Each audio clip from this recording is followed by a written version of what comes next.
So we're at the end of the year. We're at the end of the Torah, the end of Genesis, and I thought what would be a fun thing to do today is look at all 12 of the Torah portions that we've gone through in Genesis. That takes us back to the fall and Sefer Torah, and just take the first few verses of each parsha and see if we can pull out a strong value that could take us into our next week.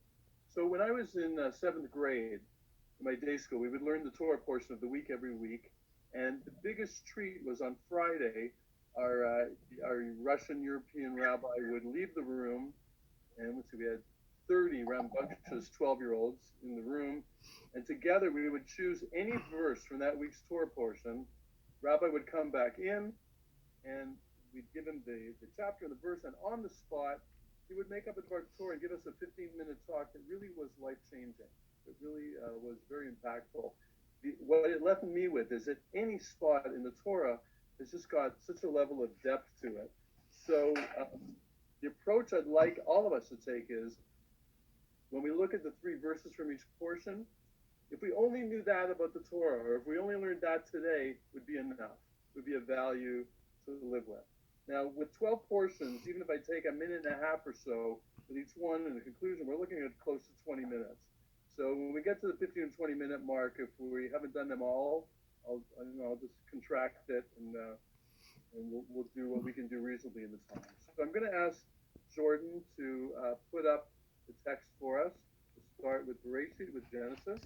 All right, so here's the beginning. Yeah, that's great. Thank you. So here's the very beginning of the Torah.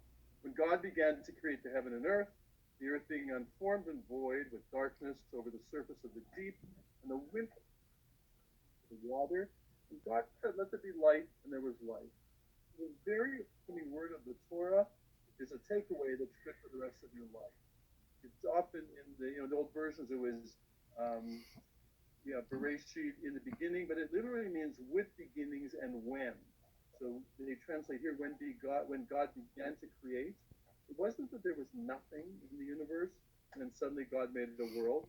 If you look at the next verse, there was water, there was wind, there was stuff, which kind of fits the scientific view.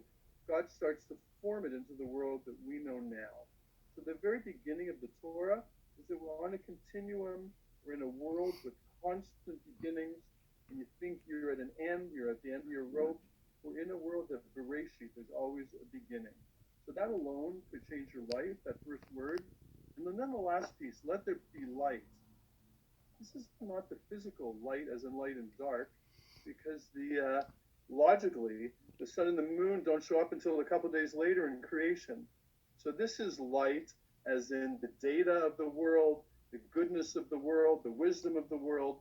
So we're on a continuum, and God grants us the ability to get information and find goodness. You take that as your kind of life motif,